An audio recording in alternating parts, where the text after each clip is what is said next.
Hey friends, welcome back. Tonight, I want to ease you into a story wrapped in soft colors and quieter times. A story that looks gentle from the outside, but carries a weight most people never saw. So settle in, get comfortable, and let your mind slow down as we drift into the world of 1950 seconds. Suburbia, a place often remembered for tidy lawns, fresh pressed dresses, sparkling kitchens, and smiles that seem to never slip. But behind those perfect surfaces lived expectations so heavy and so constant that many women felt like they had to become a whole different version of themselves just to keep up. Imagine waking up in a home where the day does not simply begin. It demands. The moment the sun touches the curtains, you are already expected to be cheerful, polished, and ready to glide through a long list of tasks without a hint of strain. That pressure did not arrive loudly. It arrived as a quiet set of rules woven into advertisements, magazines, friendly advice from neighbors, and even the conversations women had with themselves in the mirror. Rules that whispered, "Do not just keep the home running, make it perfect. Do not just raise the children, make them admired. Do not just manage the daily work, do it gracefully, without ever appearing tired, frustrated, or overwhelmed." A good housewife was not just measured by what she did. She was measured by how effortlessly she appeared to do it. If you look at old magazines from this era, you will see that serene image everywhere. Women with flawless curls and soft smiles posed beside spotless ovens, gleaming floors, and platters of food, arranged so neatly it looks like they belonged in a museum. These images were not just decoration. They were instructions. They told women exactly how they should look, how they should behave, how they should feel, and even how they should hide the parts of themselves that did not fit the picture. And so, in thousands of American households, mornings became quiet performances. A woman might wake up exhausted from the day before, but she stood up with a smile because the world expected her to be ready. Breakfast had to be prepared, lunches packed, dishes washed, children dressed, laundry sorted, and schedules organized, all before the first cup of coffee even had a chance to cool. The pressure did not stop there. It followed her through each room she cleaned and every errand she ran. The kitchen had to sparkle, the living room had to look ready for unexpected guests, the children had to behave like cheerful commercial actors, and dinner had to appear on the table as if by magic without any sign of the effort behind it. And if she fell behind, if the laundry piled up, or her hair fell out of place, or she let out one small sigh of frustration, she risked being labeled careless, ungrateful, or simply not trying hard enough.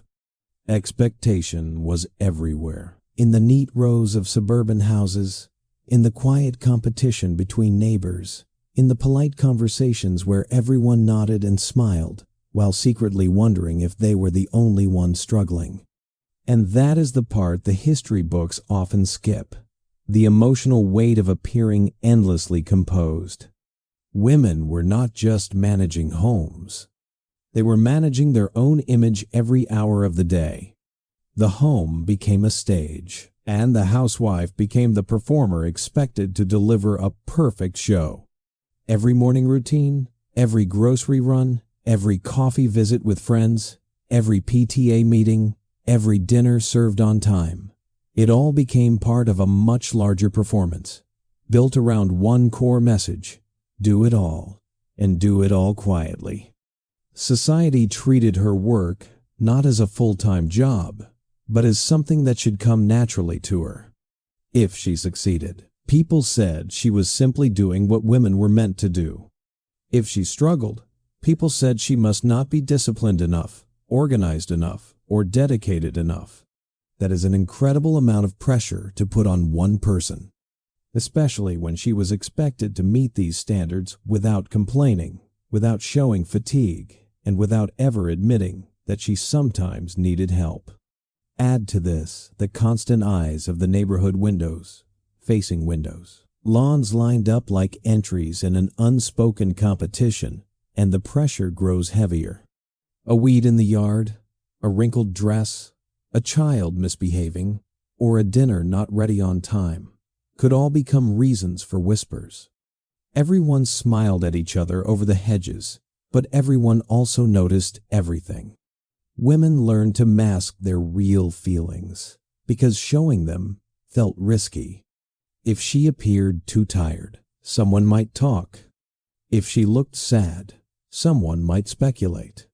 If she admitted being overwhelmed, someone might decide she was not cut out for the role society expected her to play.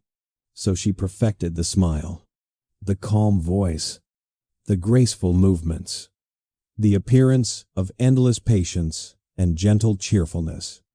And over time, this performance became automatic, so much so that many women began to forget the difference between what they felt and what they were supposed to feel. They tried to live up to a standard no one could honestly meet. They carried a workload that would exhaust anyone. They worked without days off, without recognition, and without the freedom to say, "This is too much." And yet they were told, again and again, that they should be grateful. Grateful for their home. Grateful for their family. Grateful for the simple life that looked so perfect from the outside. But perfection has a cost. And for many women, that cost was the slow erosion of their own emotional needs. When you are expected to be everything: caregiver, chef, cleaner, decorator, planner, polite conversationalist, supportive spouse, and endlessly patient mother, it becomes difficult to know where the performance ends and the person begins. And that is exactly where tonight's story leads us. Into the quiet tension between appearance and reality. Into the question of how women survive that constant pressure. And into the hidden corners of the 1950s home, where exhaustion, loneliness, and expectations met and shaped a generation. But for now, take a breath. This is our starting point, the foundation beneath the polished surface. The deeper story, the one the history books did not quite explain, is waiting just ahead. If we follow the story deeper into the rhythm of suburban life, we eventually reach a small but powerful corner of the home, the medicine cabinet. It sat there quietly, often behind a mirror, holding bottles that looked harmless, tiny amber glass, neat white labels, polite instructions. Nothing about them seemed dramatic. Nothing hinted at the role they were slowly beginning to play in the lives of millions of women. Yet inside those bottles lived the invisible support system that helped many housewives keep up the appearance of effortless perfection. This was not something people talked about openly, and certainly not something a woman would mention at a neighborhood coffee gathering. But behind closed doors, one pill promised energy, another promised calm, another helped her sleep, and another softened the edges of a life filled with expectations she could never quite meet. It started gently. A doctor might recommend a little something to help with nerves, or a small booster to help with morning fatigue. These suggestions came with reassuring smiles, as if the doctor were offering nothing more unusual than vitamins. In that era, the medical world often saw emotional exhaustion not as a product of overwhelming pressure, but as a personal imbalance that could be fixed chemically. And because doctors were trusted figures, pillars of authority, in a time when people rarely questioned them, women accepted the prescriptions without hesitation. After all, if the doctor said it would help, why not? And so, a quiet pattern began. A stimulant in the morning, to lift her energy and sharpen her focus. A tranquilizer in the afternoon, when her heart raced from trying to meet 100 expectations at once. A sleeping pill at night, when her mind refused to slow down. Sometimes a gentle tonic or cocktail layered in the evenings, because even in the calmest homes, the day rarely ended with true rest. This cycle did not appear overnight. It settled in gradually, like a routine that built itself. One morning, she might take a pill just to help her through a particularly busy day. The next week, she might take another because she felt strangely sluggish or overwhelmed. Soon, the medicine cabinet became part of her daily rhythm, tucked between the toothpaste and the cold cream, so familiar that it no longer felt like medical help. It felt like part of the performance. And the performance demanded a lot. Imagine trying to keep the house spotless. Not just because it should be clean, but because the cleanliness itself was a symbol of your worth. Imagine cooking 3 meals a day, managing the children's schedules, preparing for school events, arranging visits, ironing clothes, tracking shopping lists, hosting neighbors, balancing bills, and keeping up appearances, all while maintaining a smile that communicated steady positivity. In that environment, the pills did not feel indulgent. They felt necessary. Morning stimulants became especially common.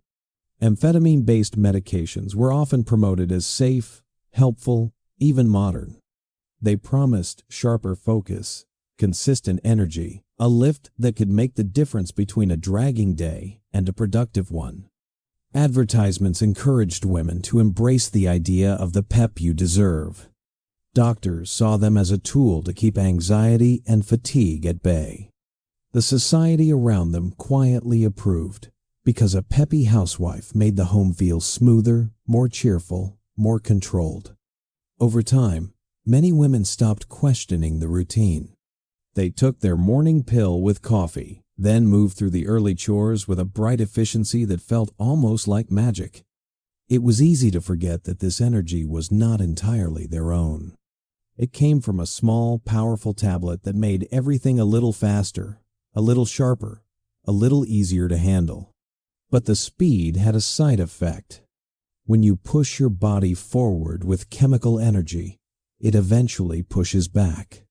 By mid-afternoon, the same woman who ran through her tasks with near-perfect precision might start to feel jittery, anxious, or overstimulated. Her heart might race. Her thoughts might tangle. Her emotions might sharpen in uncomfortable ways. And that is where the second half of the cabinet came in, tranquilizers. Medications like Milltown and others promised calmness, softening the edges of her day and helping her keep the serene demeanor she was expected to maintain. These pills were marketed as gentle, safe, and modern tools for a smoother life. Friends quietly compared notes. Doctors prescribed them generously, and women came to depend on them because they offered something rare relief. By evening, when the house finally quieted, the exhaustion from the stimulant tranquilizer cycle often left women restless and unable to unwind naturally. Sleep did not arrive gently. Their minds kept racing long after the house went dark. And so, nighttime pills entered the picture as well. Small, smooth tablets promising deep, dreamless rest. They worked quickly and effectively, but they were another layer in a growing dependency, one that many women never intended to develop. They were not seeking escape. They were seeking balance. They wanted to be the best wives, mothers, hostesses, and neighbors they could be. They wanted to keep up with a world that demanded perfection at every hour. And the pills seemed like the only way to survive the pressure without letting the mask slip. Even husbands had their own coping systems, though society framed theirs differently. While women quietly turned to prescription bottles, men often leaned on alcohol-based tonics, after-dinner drinks, or digestive aids that smoothed the rough edges of their day. In many households, both partners were quietly self-medicating in socially accepted ways. But for women, the stakes were different. Their dependence was not seen as a cultural ritual. It was hidden, private, tucked behind frosted glass and polite silence. What made this cycle so powerful was that it blended seamlessly with the rhythms of daily life. It did not feel dramatic or dangerous. It felt like part of the routine, another tool in the long list of responsibilities she carried. The pills helped her serve breakfast with a cheerful voice, glide through the grocery store with a serene expression, host neighbors with a perfect smile, manage children with controlled patience, and present a peaceful home to the world. But underneath each step was a quiet truth. The performance was chemical as much as it was emotional. She was not living a simple life. She was managing a complex one with tools she never fully understood, tools no one warned her about, tools that slowly shaped her body and mind in ways that felt invisible at first. And as the years passed, many women realized they no longer felt quite like themselves. They were not sure where their natural energy ended and the stimulants began. They were not sure where their calmness came from, their own resilience, or the tranquilizers that gently softened their afternoons. They were not sure if their smiles came from genuine contentment or simply from the routine of appearing composed. But they could not talk about it. Society did not give them permission. Doctors rarely questioned long-term dependence. Neighbors assumed everything was fine. And families, especially children, learned to see the medicine cabinet as part of daily life, a quiet ritual never discussed. This was the unspoken world behind the glossy magazine covers. A world where women held themselves together with a combination of willpower, routine, and tiny pills that kept the performance smooth. A world where the pressure to be perfect did not just shape their schedule, it shaped their chemistry. And a world where the cost of appearing effortlessly cheerful began to grow quietly and steadily underneath the surface. When we move deeper into the heartbeat of the 1950 seconds home, we eventually reach a small, almost unremarkable place, the bathroom mirror. Behind it sits the medicine cabinet, modest, tidy, always kept closed, as if it were just another part of the house, like a drawer of towels or a shelf of soaps. But for many women, this little cabinet became something far more meaningful, a silent witness to their private battles, their exhaustion, their hopes, and the pressure they felt every day, but never dared speak aloud. It was the one place in the home where the truth lived, even if the rest of the world never saw it. Open it, and you would not find anything dramatic. Just small amber bottles arranged neatly beside lipstick tubes and jars of cold cream. A few labels bearing the names of medications the doctor prescribed with reassuring confidence. A tiny pair of scissors. A modest bottle of perfume. It all looked harmless enough. But this cabinet held the emotional architecture of daily survival, not because the women wanted it this way, but because life had slowly shaped it into a ritual of necessity. Each bottle had its own role in the performance. The morning pill lifted her energy, offering a little brightness when she woke up more tired than she wanted to admit. The afternoon pill softened the sharp edges of tension created by the never-ending demands of chores and expectations. The evening pill helped her let go of the racing thoughts that always arrived when the house felt quiet. If someone else opened the cabinet, they might see only medication. But she saw something different, a lifeline, a private pattern, a small, guarded space where she did not have to pretend. And this secrecy mattered, because everything outside that cabinet was built around appearance. The kitchen had to shine. The children had to behave. The dinner had to impress. The woman had to smile. But the cabinet told the story of how hard it was to hold all of that together. It was a place where she let herself feel tired, where she admitted she needed help, even if she never spoke the words aloud. The medicine cabinet also became a symbol of the contrast between public and private identity. Outside the bathroom door, she was the perfect hostess, the ideal mother, the calm neighbor whose life always seemed in order. Inside, she faced herself honestly for a moment where she did not have to pretend, a moment where her shoulders might sag just slightly before she straightened them again. That space, even if only a few inches wide, became the border between the woman she showed the world and the one who carried the weight of unspoken responsibilities. What made this cabinet even more symbolic was how ordinary it looked. No spotlight, no drama, no sign of struggle. Just a neat panel of glass, hiding the only part of the home where she allowed herself vulnerability. When she opened it each morning, she was not just taking a pill. She was stepping into her role. When she opened it at night, she was not just preparing for sleep. She was closing the curtain on another performance. And every time she reached for those small bottles, she did so in silence, not because she felt ashamed, but because that was the rule of the era. You carry your burdens quietly. In many homes, the cabinet's contents were not even questioned. Children grew up seeing those neat bottles without knowing what they meant. Husbands often did not look closely at the labels. Guests never opened the mirror door. No one asked why the prescriptions always seemed to need refilling. And this silence allowed the cycle to deepen. The cabinet's stillness made everything feel normal, even when the woman inside the routine felt herself drifting into patterns she did not fully understand.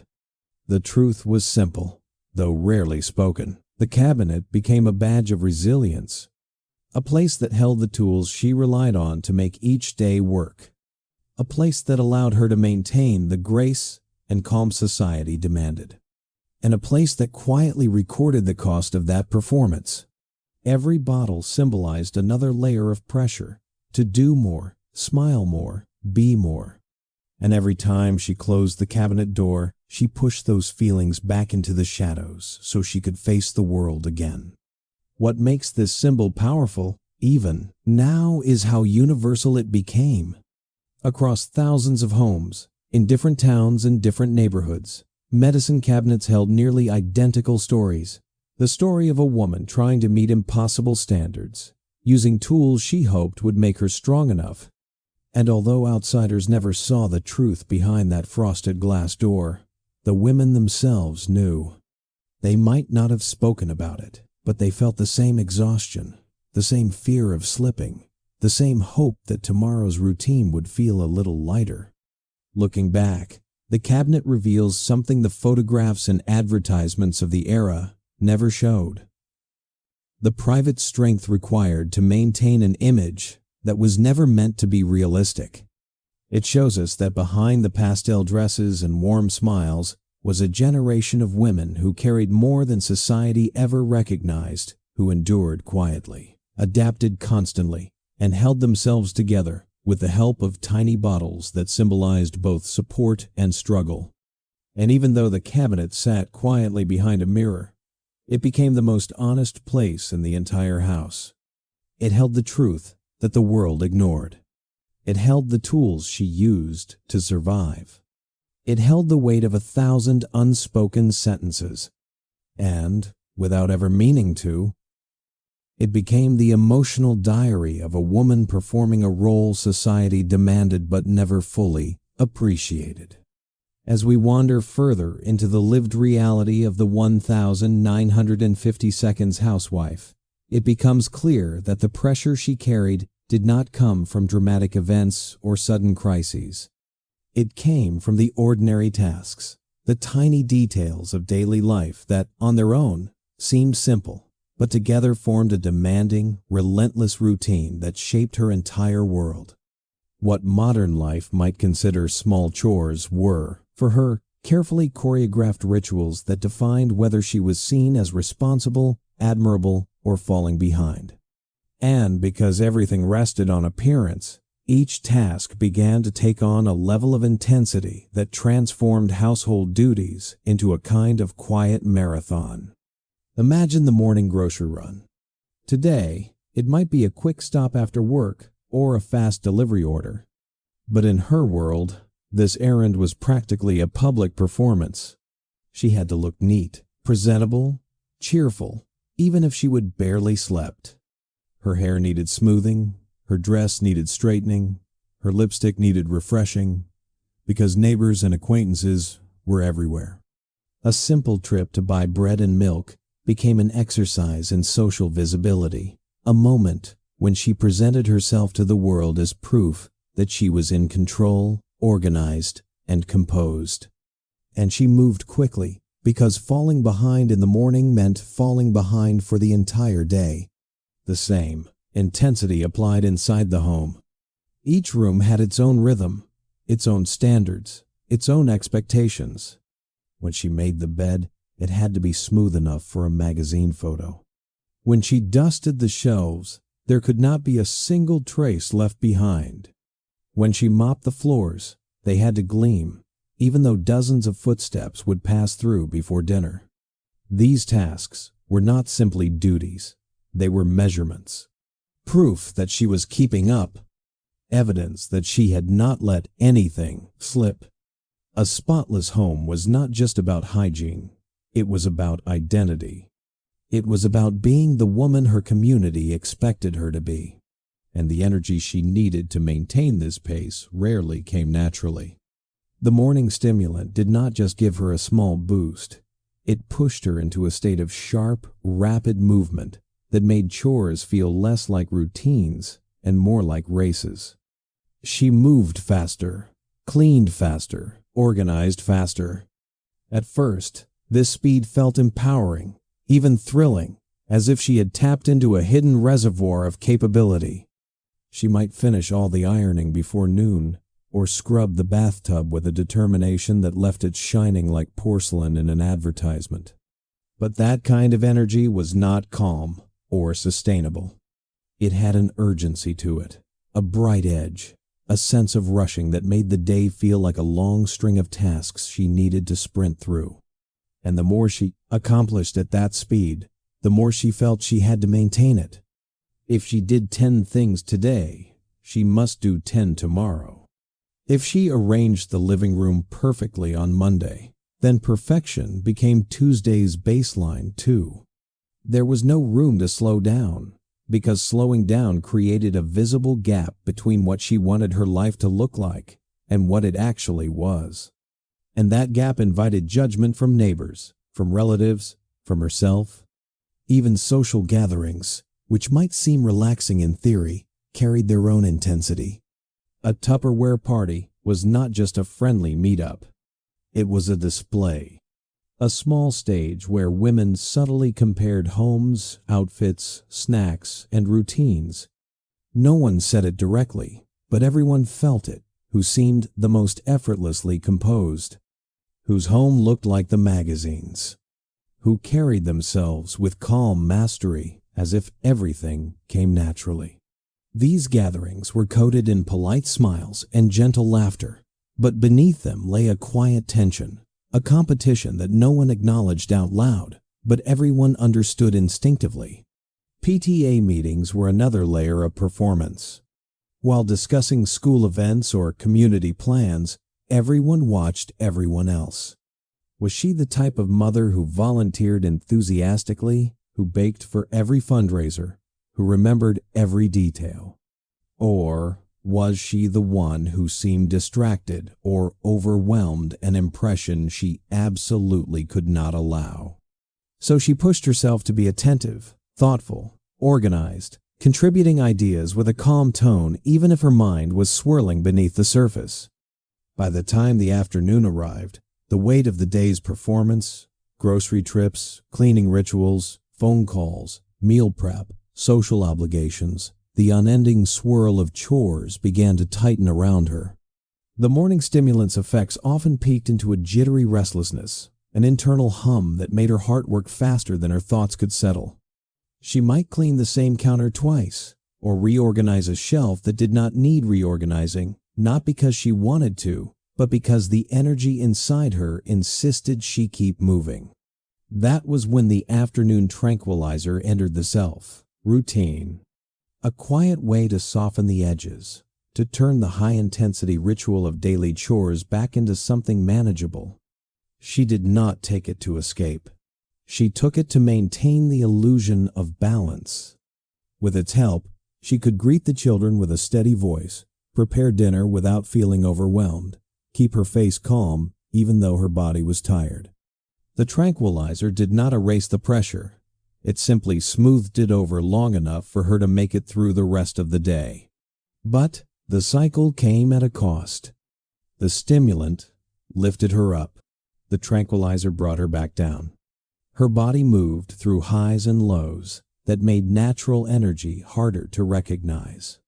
Tasks that once felt simple now felt impossible without chemical support. The energy she used in the morning was not really hers. The calm she felt in the afternoon was not completely hers either. Little by little, the rituals became dependent on the pills. Just as the pills became embedded in the rituals, she was not addicted in the modern sense. She was fulfilling the expectations placed on her. Expectations that demanded a level of perfection no person could maintain alone. And through all this, she rarely complained. She rarely slowed down.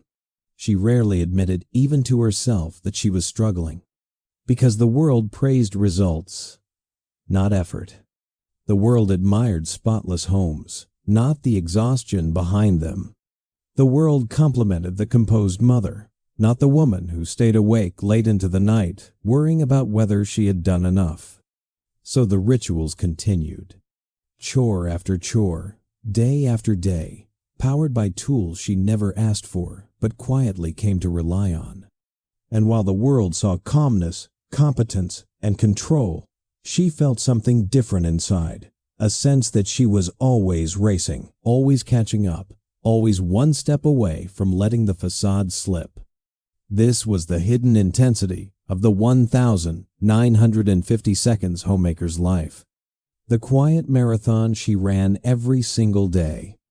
And as we move forward, the picture becomes even clearer. The pressure did not just shape her schedule. It shaped her mind, her body, and her sense of self. As we drift further into the everyday world of the 1,950 seconds woman, we find that the pressure she faced did not stay locked inside the home. It followed her out. The front door and into the social spaces that were supposed to bring connection and comfort. Coffee mornings, church gatherings, Tupperware parties, neighborhood barbecues. These events looked cheerful and harmless on the outside. Places where women laughed, shared recipes, traded beauty tips, and talked about the latest sales at the department store. But beneath those soft conversations lived an entirely different current, a quiet, constant comparison that shaped how every woman stood, spoke, dressed, and even smiled. Nothing about these gatherings seemed competitive at first glance.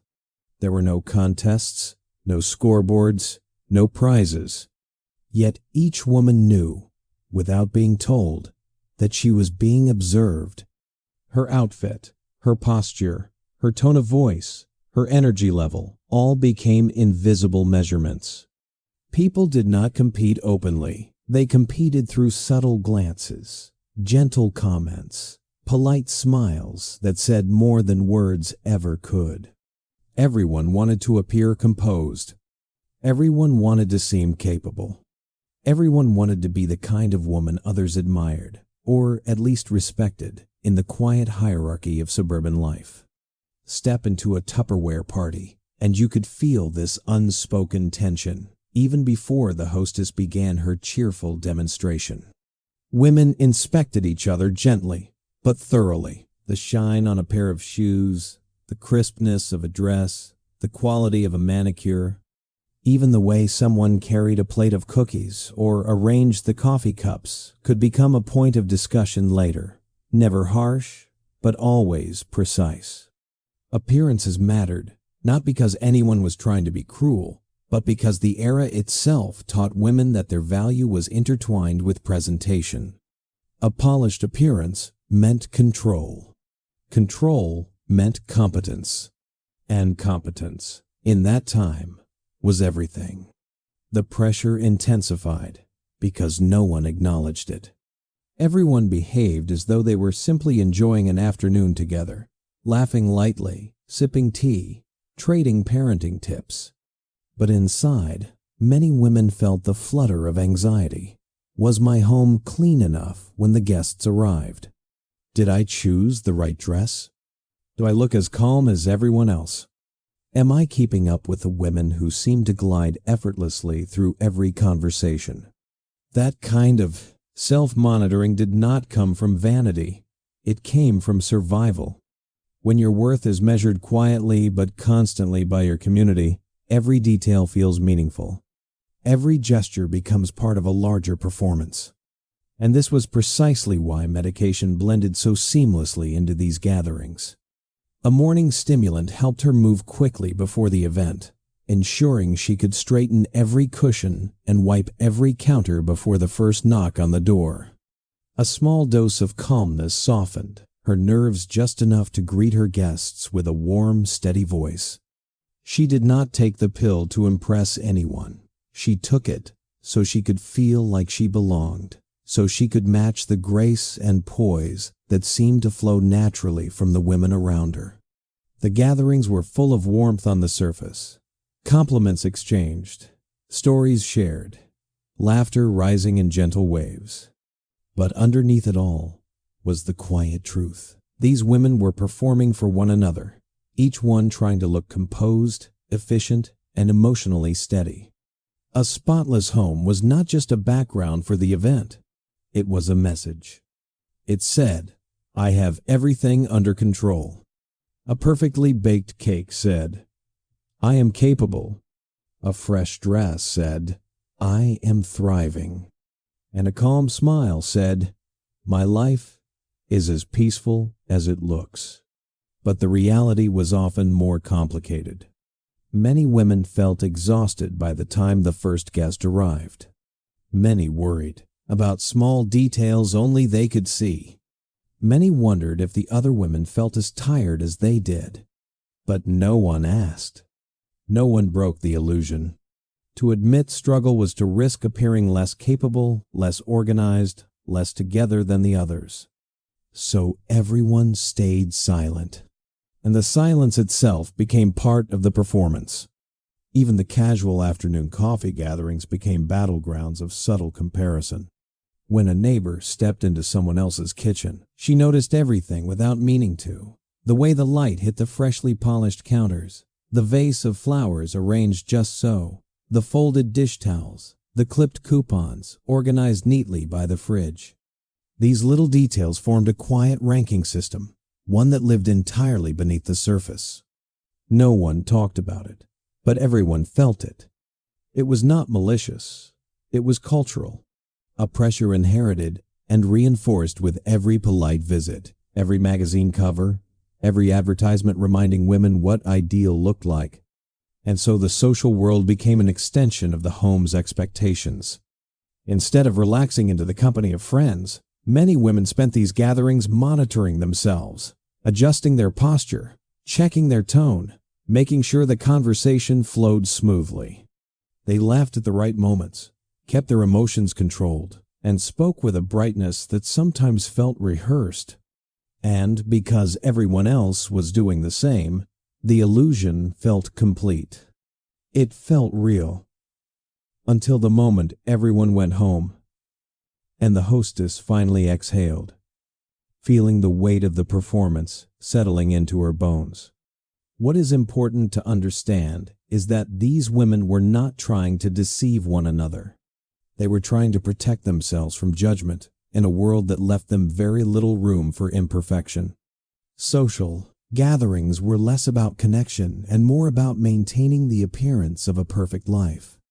The polite conversations, the tidy homes, the calm voices all told the same story: I am fine, everything is fine.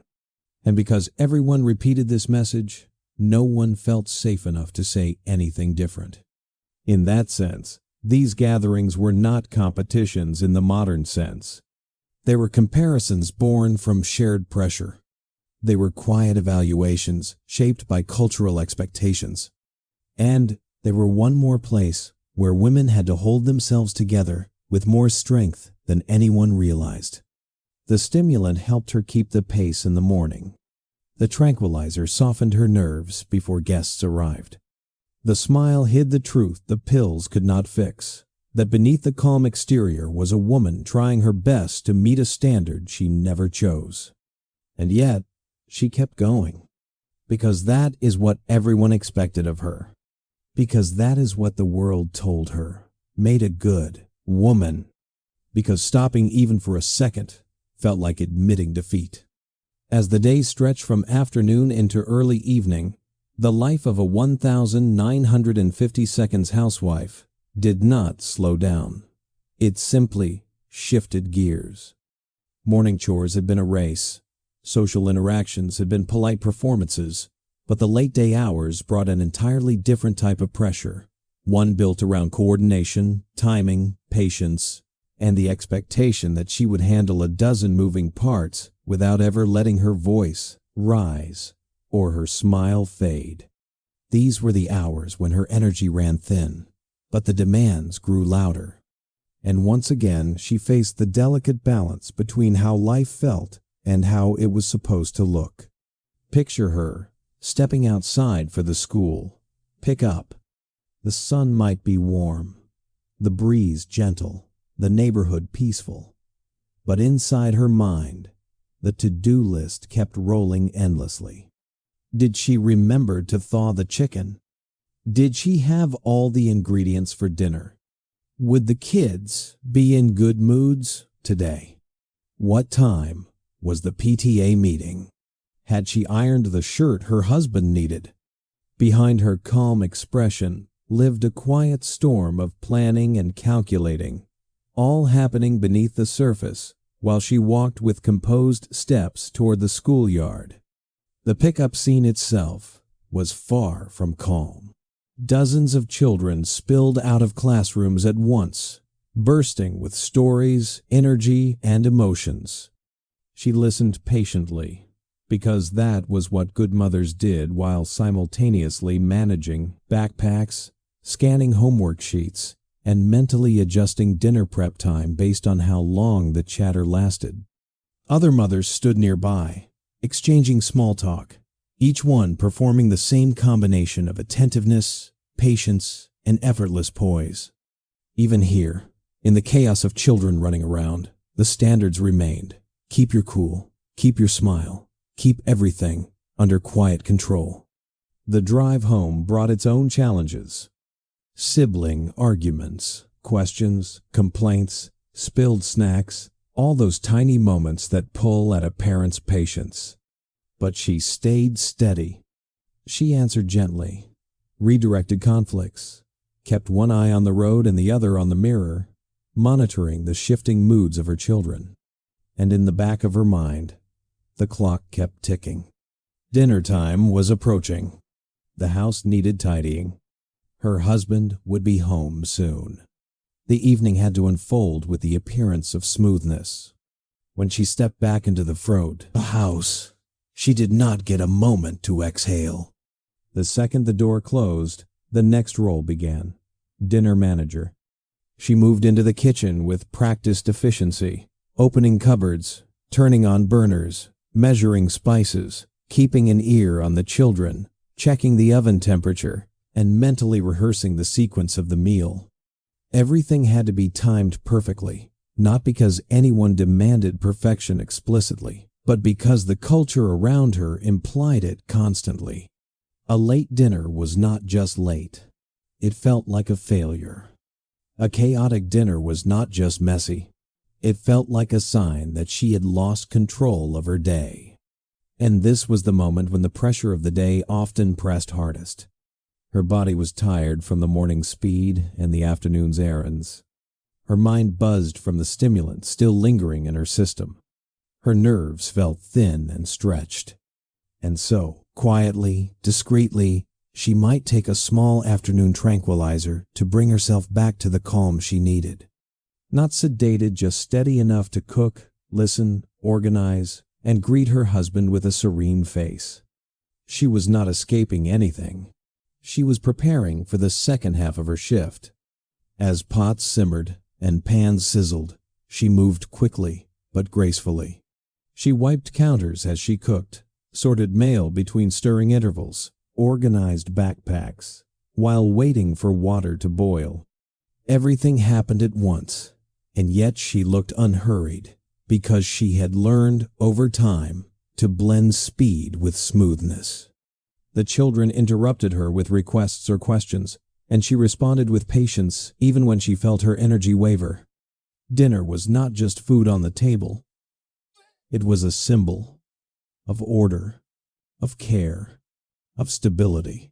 And because she carried that symbol heavily, she pushed herself through moments of exhaustion, keeping her tone soft even when her body begged for a pause.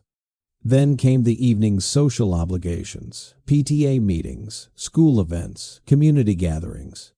These were not optional, not if she wanted to be seen as engaged, attentive, and responsible. At PTA meetings, she sat in rows of chairs beside other mothers, listening carefully as teachers discussed upcoming fundraisers, holiday events, and classroom needs. She took notes, nodded politely, and volunteered for tasks even when her schedule was already overloaded. To decline felt unacceptable. To appear overwhelmed felt dangerous. The illusion of ease had to continue, even in these fluorescent-lit rooms filled with clipboards and calendars. In these spaces, she often found herself silently comparing her own efforts with those of other parents, who had baked for every event, who chaired committees, who balanced everything with a smile. And even though the comparisons were mostly unspoken, they shaped her expectations of herself. She wanted to be seen as reliable, involved, helpful, not because she loved every task, but because that was the measure of a good mother in her community. And so the list of responsibilities grew longer. By the time she returned home, the house buzzed with another kind of activity. Children needed help with homework. Her husband wanted a peaceful meal. Dishes accumulated. Laundry called. She tucked away her fatigue and moved from one task to the next, each one part of the image she maintained so carefully. And the deeper reality settled in. She was living two versions of the same life. The calm one everyone saw, and the chaotic one hidden in the spaces between movements, breaths, and thoughts. What is most striking is how invisible this effort was. To her family and her neighbors, she simply made it work. But inside, every step required a delicate balancing act. She could not show the chaos. She could not voice frustration. She could not let the mask slip.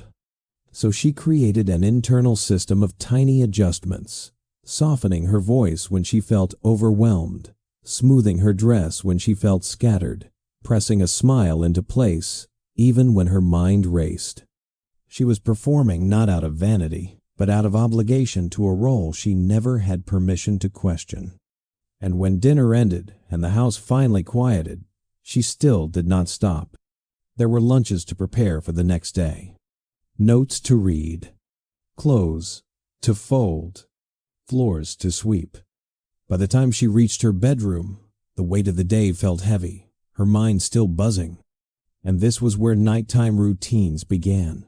Routines that often relied on a small sleeping pill to calm the mind that had been stretched in too many directions. On the outside, everything looked effortless. The pickups, the dinners, the PTA meetings, the tidy evenings. But on the inside, each moment was a carefully managed storm. A storm she controlled with grace, energy, medication, and sheer determination, not because she wanted perfection, but because everyone expected her to deliver it. As we move deeper into the emotional landscape of the 1950s Housewife, we begin to see that one of the strongest forces shaping her daily life was not inside the home at all. It was outside, in the neighborhood, woven into the air she breathed every time she stepped onto her porch. The neighborhood was not just a place to live. It was a set of expectations, an unwritten code, a soft but ever-present pressure that followed her from morning to night. And the most difficult part was that this pressure did not come from anyone saying something out loud. It came from what everyone did not say. Every neighborhood had its own rhythm, its own social choreography. Lawns trimmed evenly, driveways swept clean, hedges clipped at just the right height, curtains washed and hanging perfectly straight. Even the sidewalks seemed to demand a certain level of tidiness and control. The women who lived there did not gather in meetings to decide these standards. They simply absorbed them, day after day, through glances, comments, and the quiet ways people noticed everything. It was not the kind of pressure that shouted or scolded. It whispered. It suggested. It lingered as a tiny voice in the back of her mind when she walked outside to check the mail. Is someone watching? Does the yard look tidy enough? Am I dressed well enough in case I run into someone? What will people think if my children look messy or my home appears chaotic? The street may have been peaceful, but inside her chest there was always a small flutter of self-monitoring. And because everyone monitored themselves so carefully, the neighborhood became a stage where nothing truly spontaneous could happen. Even a simple greeting across a driveway carried layers of interpretation. A neighbor's smile could feel like approval or a gentle reminder to keep standards high.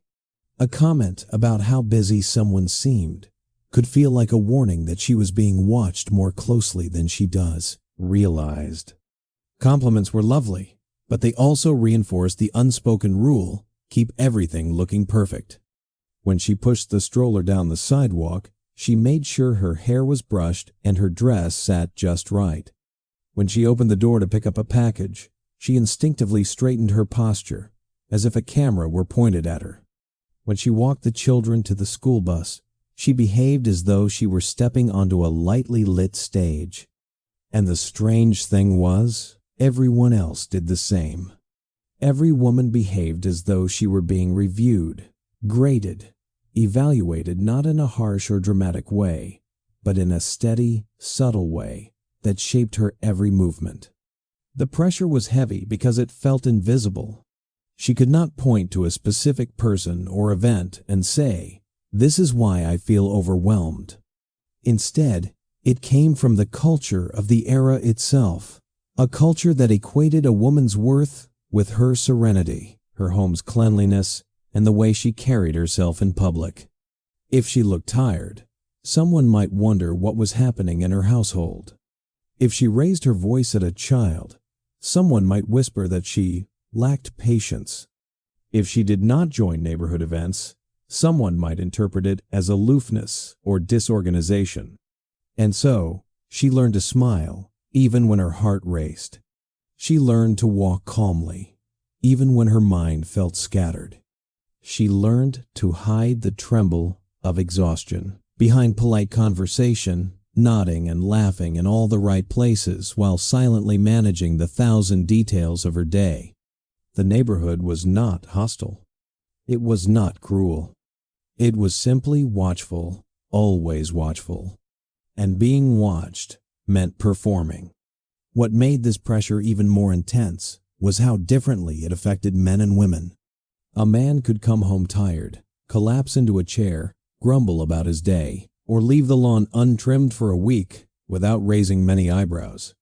But a woman's small misstep, a messy kitchen window, children playing too loudly, laundry hanging with one corner crooked, could create a ripple of quiet commentary.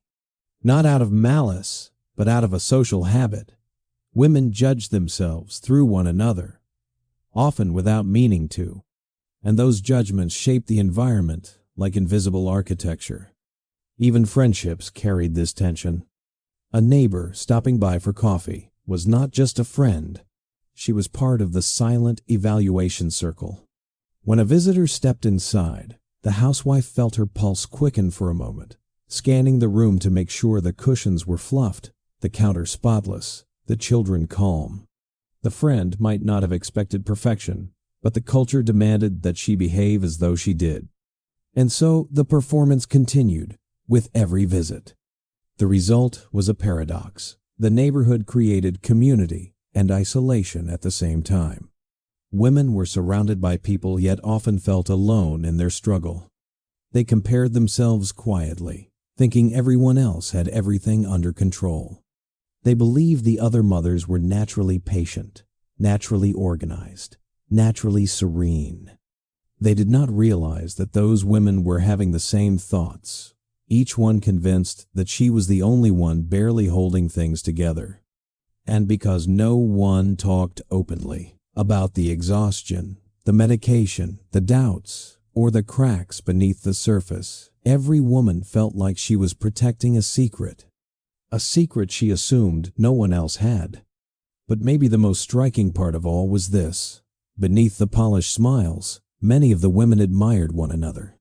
They envied each other's calmness, unaware that the calmness itself was often a carefully maintained illusion. They admired the tidy homes, without knowing how much effort it took to keep them that way. They admired the patience they saw across the street, not realizing it was powered by the same mix of determination, fear, and medication they themselves relied on. In that sense, the neighborhood was not just a place, it was a mirror. A place where every woman saw a reflection of what she thought she should be, not realizing she was staring at someone who was struggling just as hard. And because no one broke the silence, the pressure continued, shaping behaviors, shaping routines, shaping lives in ways that would echo long after the era faded. The neighborhood did not need rules written on paper. The expectations were etched into the air itself, soft, subtle, and unrelenting. And because she breathed that air every day, those expectations became her own, guiding her decisions, her emotions, and even the way she held herself when she stepped out to water the flowers. As the day slipped from late afternoon into that soft golden hour, the real test of a 1950s housewife truly began. Morning chores were one thing predictable, quiet, performed in the solitude of a tidy kitchen. But the late afternoon, that was when the world seemed to hit fast forward. It was when the house felt like a tiny stage balancing laughter, chaos, demands, and expectations, all landing at exactly the same time, and all demanding exactly the same amount of energy she no longer had. And yet, she somehow managed to deliver.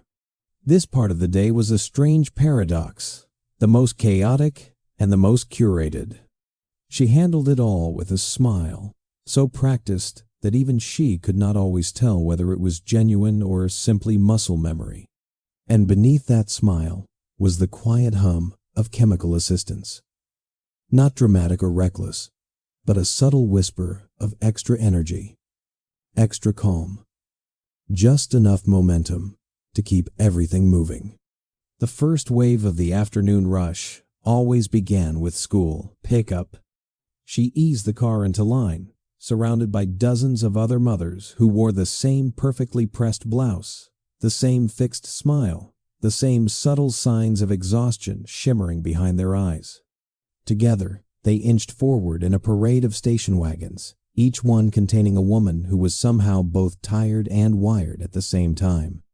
The carpool lane was more than a pickup zone. It was a daily checkpoint of composure. She sat behind the wheel, tapping her fingers lightly on the steering wheel, counting the minutes, scanning the school steps for her children's familiar faces. And this simple act became its own quiet performance. Her posture straightened when someone walked by. Her smile slipped into place when another mother waved. She offered polite conversation through the rolled-down window, like small sips of social obligation, gentle, quick, and harmless. Nobody mentioned the fatigue. Nobody mentioned the stress. Nobody mentioned how much effort it took just to appear effortless. Then it happened, the doors opened, and children poured out like a sudden burst of confetti. Voices filled the air, bright and loud, and within seconds, her calm exterior met the whirlwind of backpacks, lunchboxes, untied shoelaces, and stories told too quickly for anyone to understand. She gathered them in, asked about their day, Smoothed hair, fixed collars, buckled seatbelts, and reassured, distracted, redirected, all with the seamless precision of someone who had done it hundreds of times. By the time she pulled out of the parking lot, the real juggling act began, supervising arguments in the back seat, mentally planning dinner, remembering the PTA meeting later, calculating how much time she had to clean the kitchen before her husband came home, and figuring out where she had left her grocery list. Her reflections lived in quick flashes, minute-long bursts of clarity sharpened by morning stimulants and softened by the afternoon calmers that kept her from unraveling under the noise. Once home, she stepped back into the familiar arena of the kitchen. This room was her command center, her workplace, her stage, and her proving ground all at once. The counters gleamed from her morning cleaning. The sink was empty for now, and the clock ticked steadily, reminding her of the narrow window she had to create a meal that looked effortless, tasted familiar, and arrived right on schedule. Cooking dinner in the 1950 seconds was not just a chore. It was part performance, part ritual, part emotional labor. She chopped vegetables with the focus of a surgeon, stirred pots with the rhythm of someone who had done this dance too many times to count, and moved between the oven and stove like a conductor guiding a noisy orchestra. The aroma of onions browning, the clatter of utensils, the children's voices drifting in from the living room, it all blended into a scene that felt both comforting and exhausting. And yet, she handled it with stunning grace. The kind of grace that made it easy to forget how much she held inside. The kind of grace that made everything seem stable, even when her thoughts were darting between the rising pot on the stove, the spelling test tomorrow, the PTA form that needed signing, and the tiny tremor in her hand she hoped no one would see. Dinner was more than food. It was proof. Proof that she was holding everything together. Proof that she could balance the noise, the mess, the expectations, and still set a warm plate on the table by 6. Her husband walked in just as the last dish was placed down.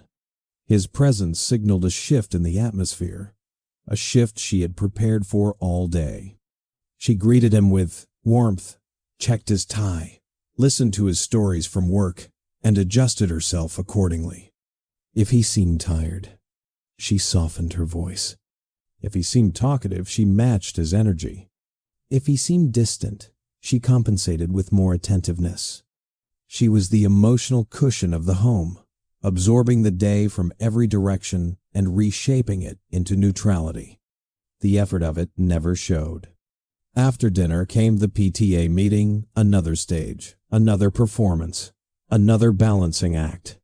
She walked into the school gym with her notebook, her smile, and the controlled brightness that suggested she was fully present, fully capable, and fully willing to take on more responsibilities if needed. And she always did. She volunteered for committees. She took notes. She planned events. Her pen moved quickly, her mind racing even faster. The stimulants sharpened her edges just enough to keep her engaged, while the remaining calm from earlier in the evening kept her from tipping into overwhelm. The PTA meeting was not just a gathering of parents. It was a ritual of comparison, cooperation, competition, and quiet admiration. Every woman in the room looked polished. Every woman seemed prepared. But beneath their calm nods and polite exchanges lived the same tiny cracks, the same quiet strain, the same internal script that said, "Keep going. Keep smiling. Keep up. Do not show too much." And she fit perfectly into that script. By the time she got home, the house was dim and quiet. The children were already in pajamas. The dinner dishes were drying on the rack. The kitchen counters were wiped clean, as though the whirlwind of the last few hours had not happened at all. And though her body ached and her mind felt stretched thin, She moved with the same soft determination that had carried her through the day. She was tired, deeply tired, but her performance had been flawless. The house looked calm. Her family felt tended to. Her commitments were met. And she had managed, once again, to balance the impossible. This part of her day, the school pickup, the dinner rush, the meetings, the constant shifting of roles, showed not just how much she endured, but how much she held together. And she held it all with grace made from equal parts love, expectation, habit, and the subtle chemical cushion that helped her show up one more time, one more hour, one more task. She did not just survive the evenings. She mastered them. As we move further into the emotional undercurrent of the 1950s home, we find that the expectations placed on the housewife did not stop with her. They spread, quietly and almost invisibly, to the children who lived in that environment.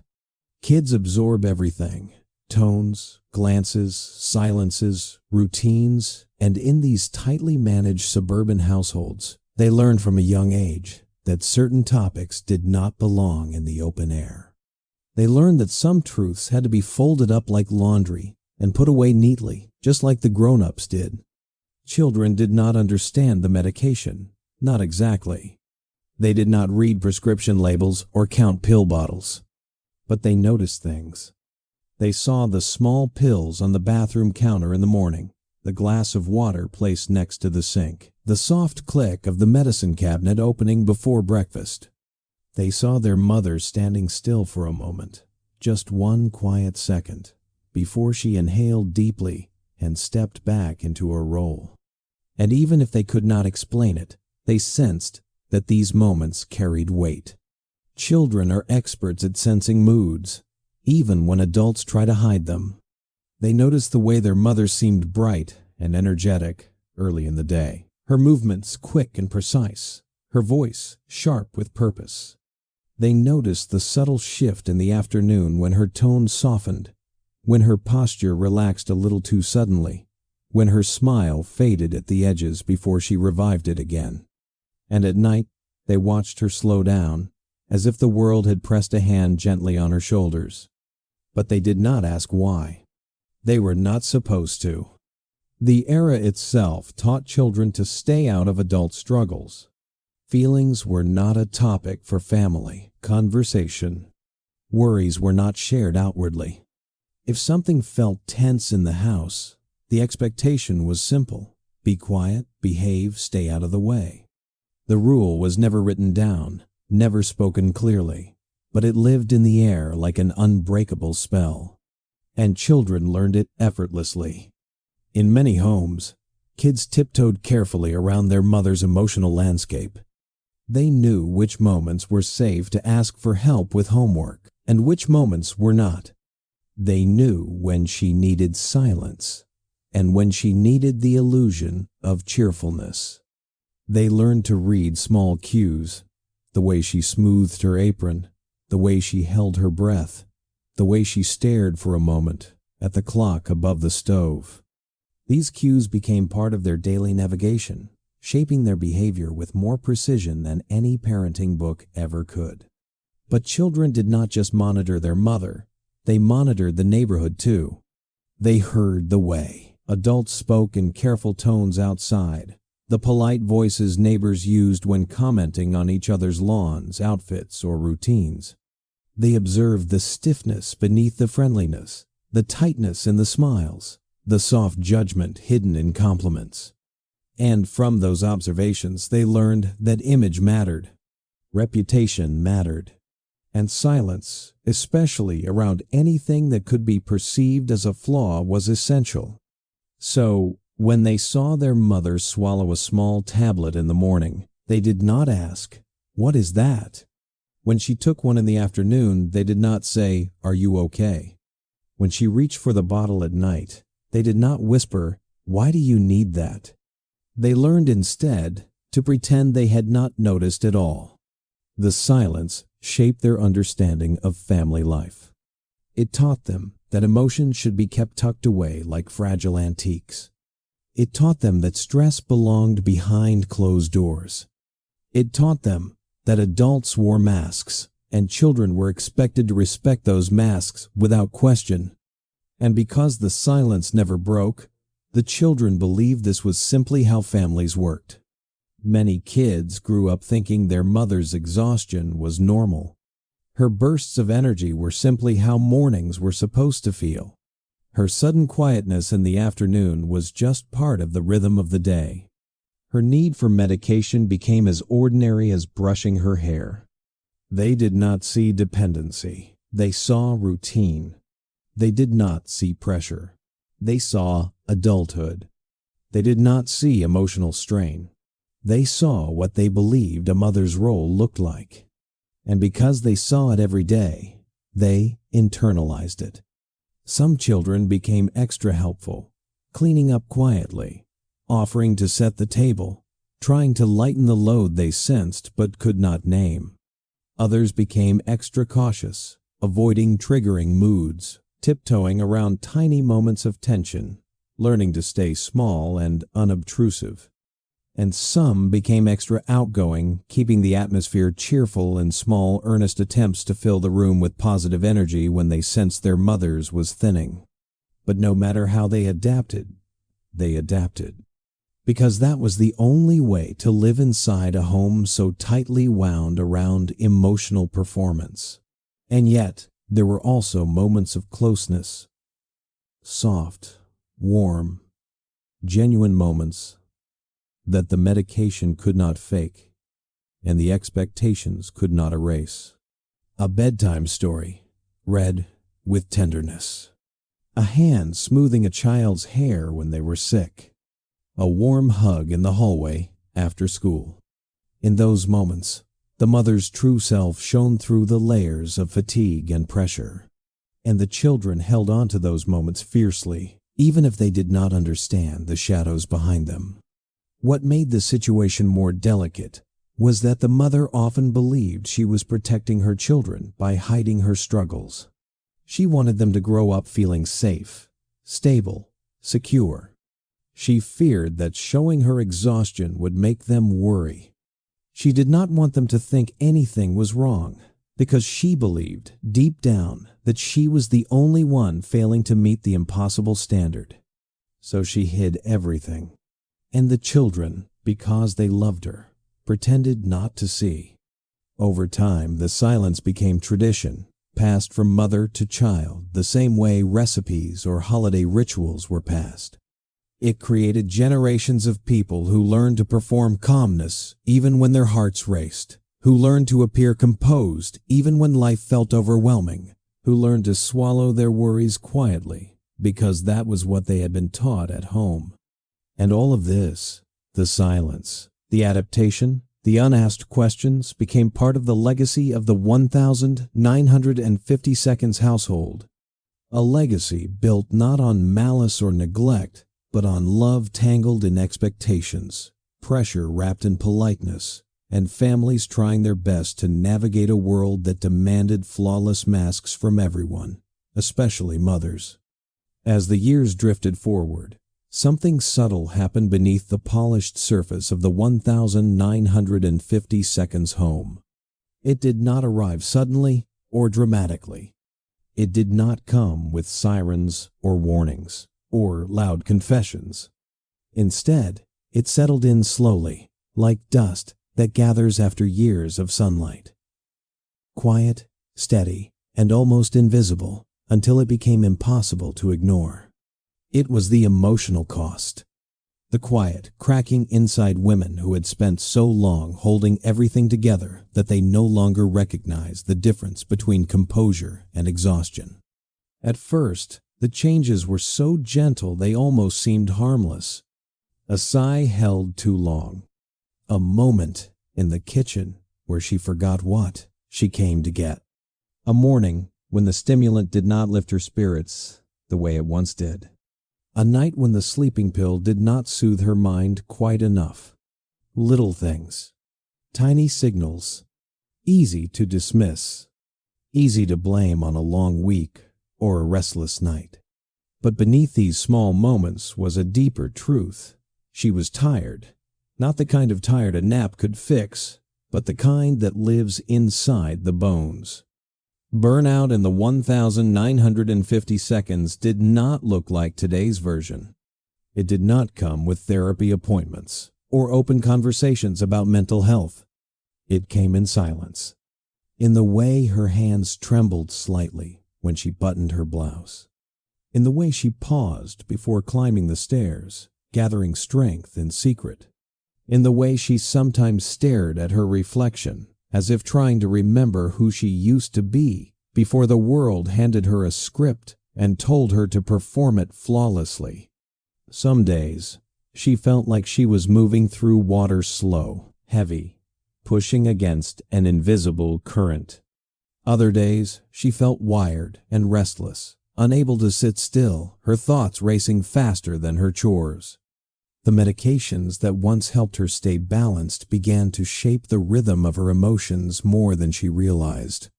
The stimulants gave her bursts of energy that sometimes tipped into anxiety.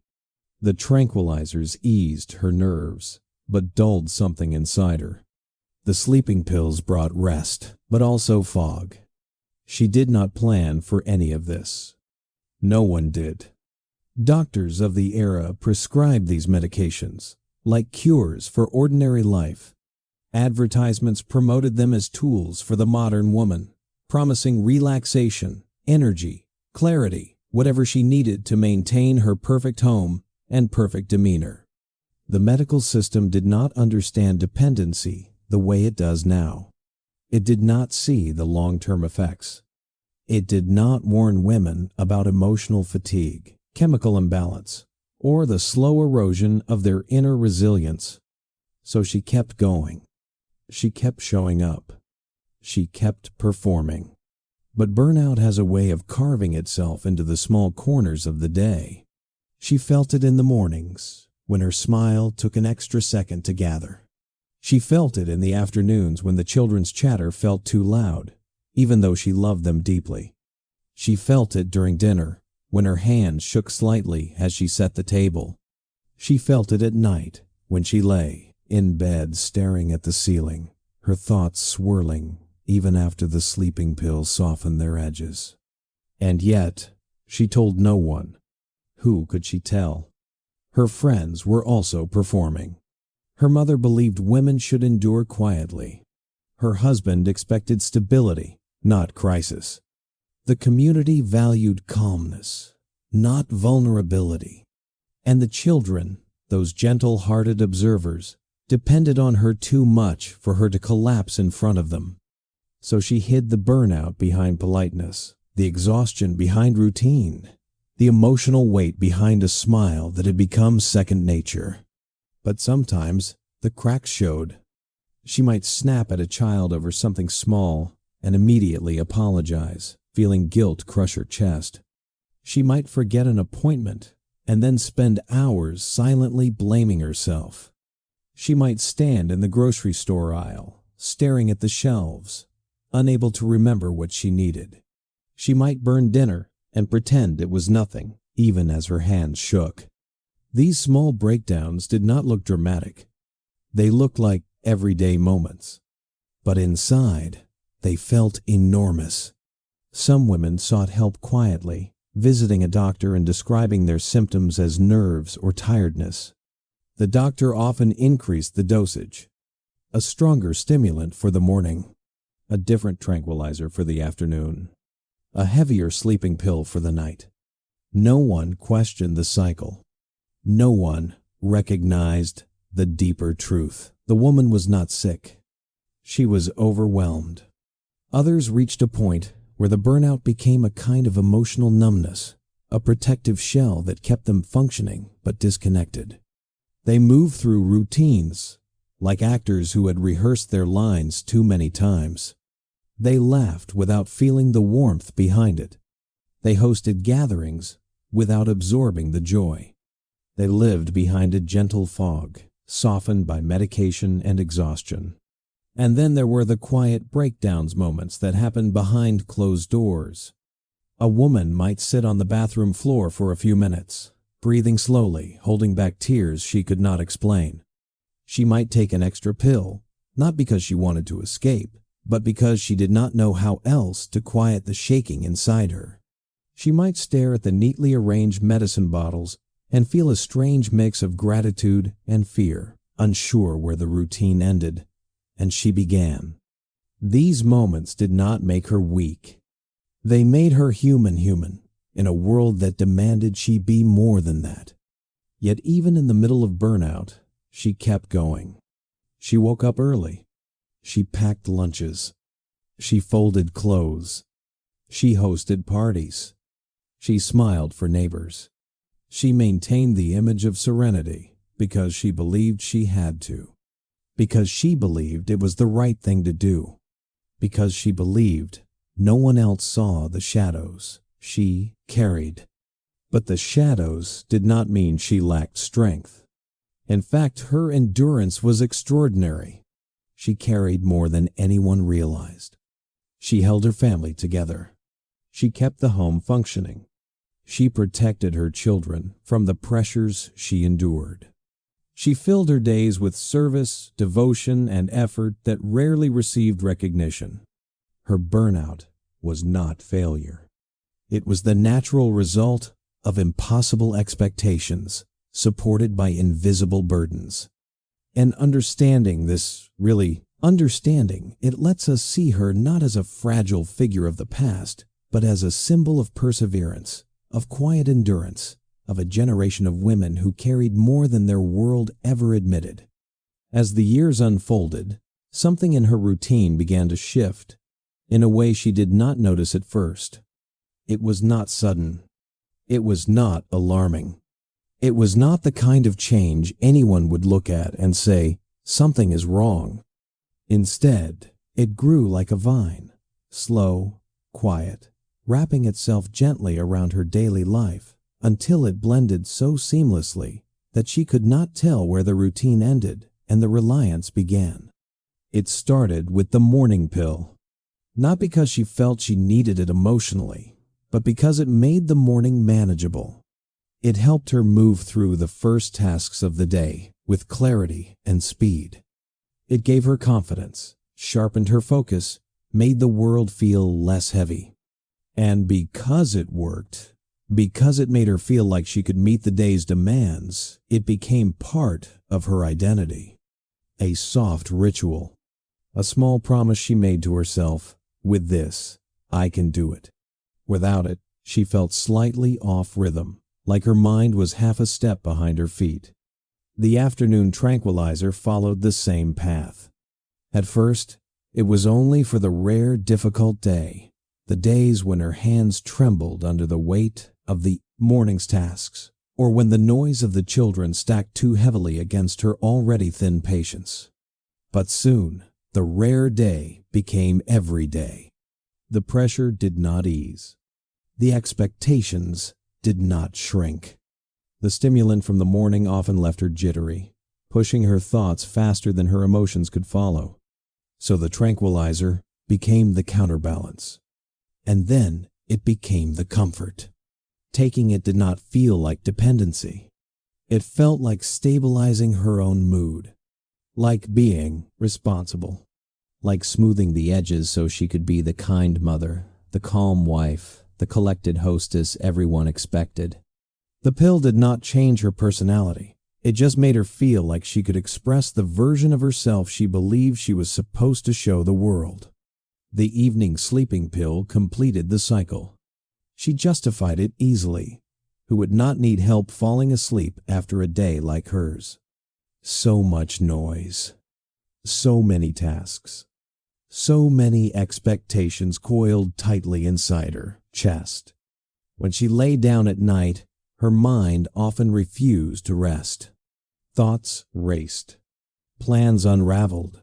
Regrets replayed themselves in loops. Her emotions, muted during the day, resurfaced quietly in the darkness. And the sleeping pill did not make her unconscious. It simply dimmed the chaos. It allowed her to drift into the soft, quiet dark she desperately needed to face the next day.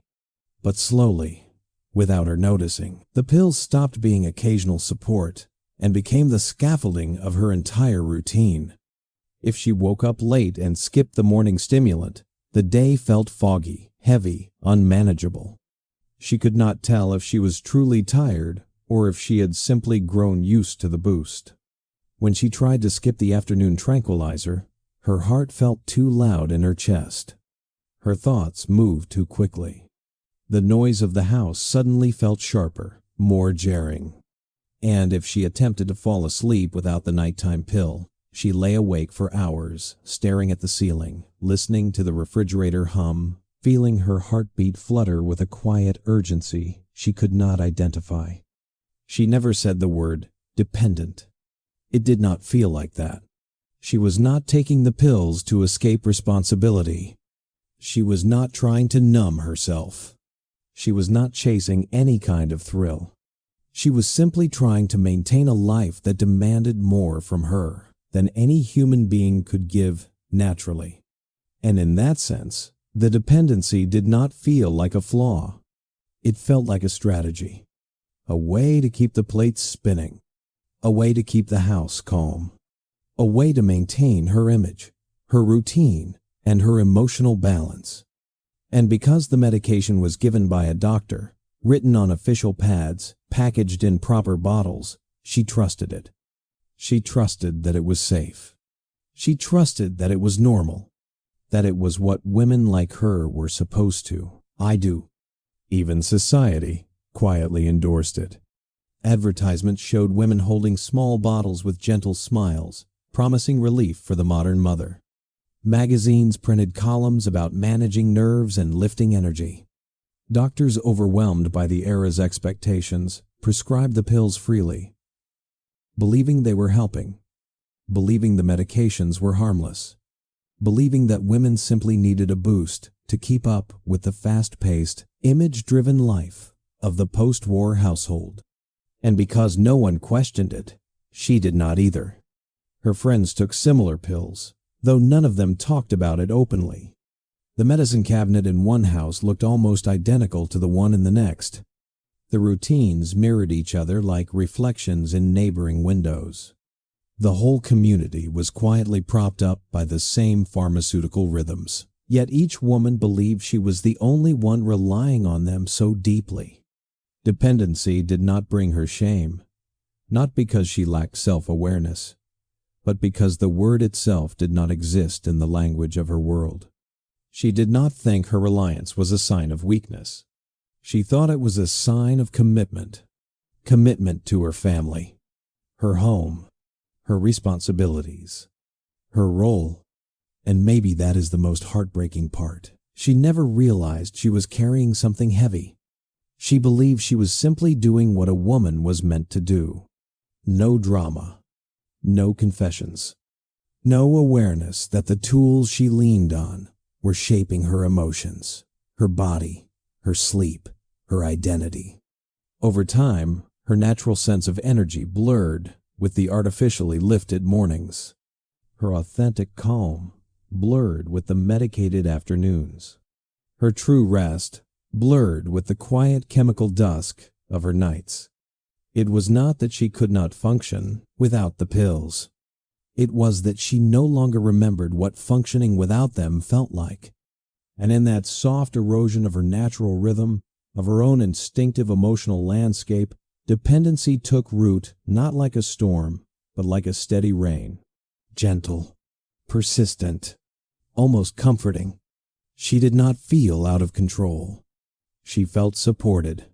She did not feel addicted. She felt anchored. She did not feel lost. She felt managed. And that, in many ways, is what made this period so complex. The dependency did not appear with alarms or warnings. It appeared with quiet gratitude. A life wrapped in beautiful stillness, powered by small pills that helped her do everything the world asked of her, everything she believed she had to be.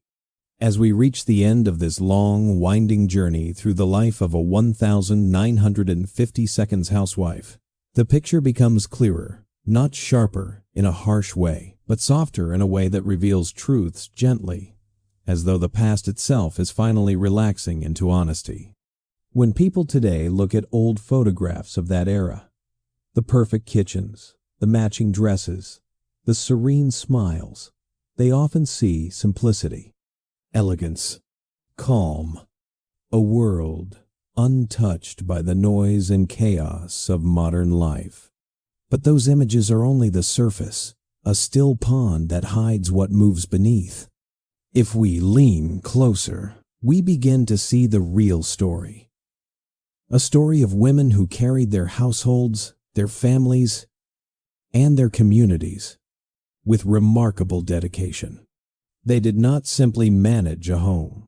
They ran a small world, and they did it under expectations so heavy that their true strength went unnoticed, folded behind politeness and pressed into routines like creases in an apron.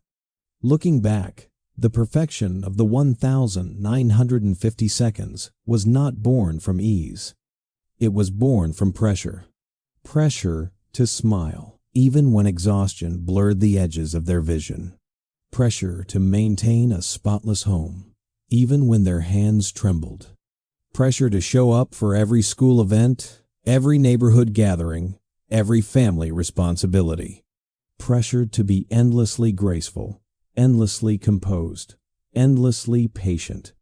And through that pressure, they created lives that looked seamless to the outside world. But behind the scenes, behind the curtains, behind the polished floors, behind the gentle voices lived women who battled fatigue, self-doubt, loneliness, and emotional burnout without ever being granted the language to describe it. No one asked how they felt. No one questioned whether the expectations were fair. No one noticed the quiet cracks in their smiles. And so the weight stayed with them, carried silently in the corners of their evenings and the softness of their mornings. The medication did not come from recklessness. It came from trying to meet a standard no human being could sustain. It came from love, responsibility, and the desire to never disappoint the people who depended on them. But hidden inside that story is a quiet bravery, a bravery that was never recognized because it looked too calm, a strength that was never celebrated because it hid behind routine, an endurance that was never acknowledged because it was expected. These women held entire households, together with nothing but willpower, a smile, and a handful of pills that promised stability. They woke up every morning and stepped into a life that demanded their fullest energy, their fullest patience, their fullest presence. And they delivered every single day, often without anyone realizing the sacrifice it required. The cost was not dramatic. It did not erupt suddenly. It lived quietly inside them, slowly shaping the way they saw themselves.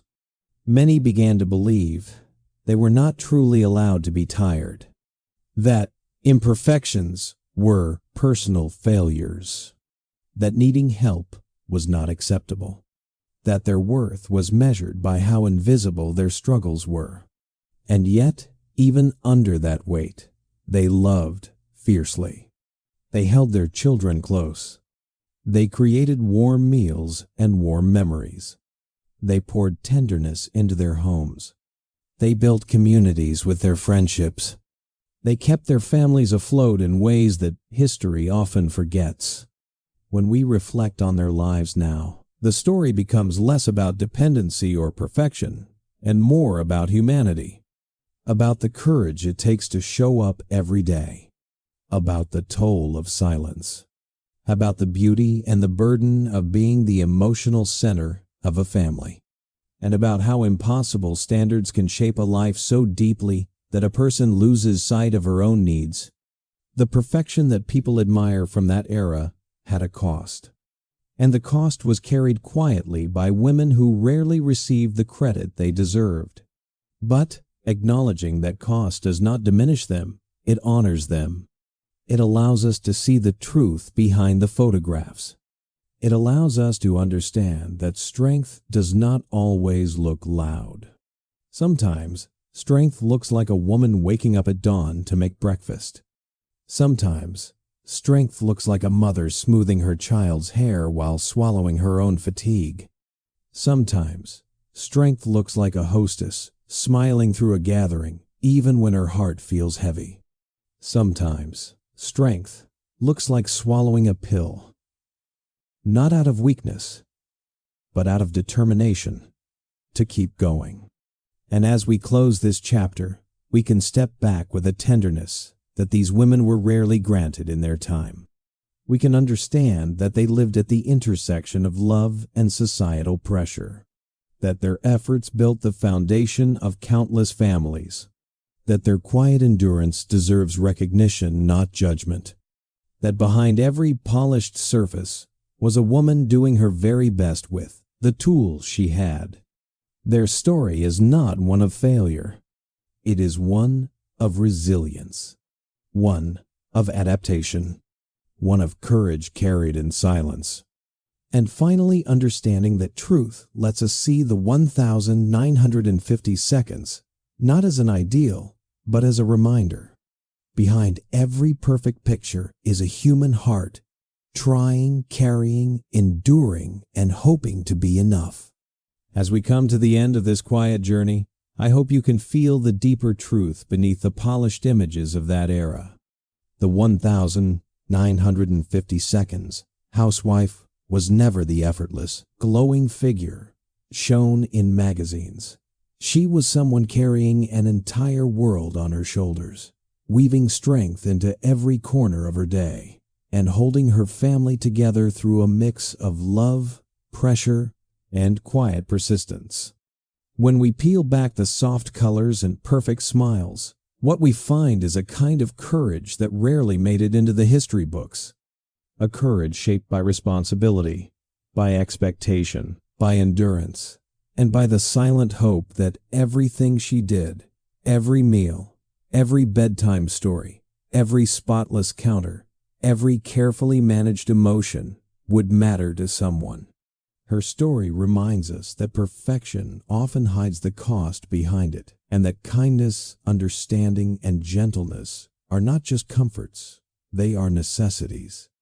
So tonight, as we close this chapter, let us carry a little more softness into the world, a little more empathy for the unseen burdens others might be carrying, and a quiet appreciation for the resilience that lives in even the smallest moments. Thank you for spending this time with me, and for letting this story drift into your evening. Sleep well, rest deeply, and I will see you in the next one.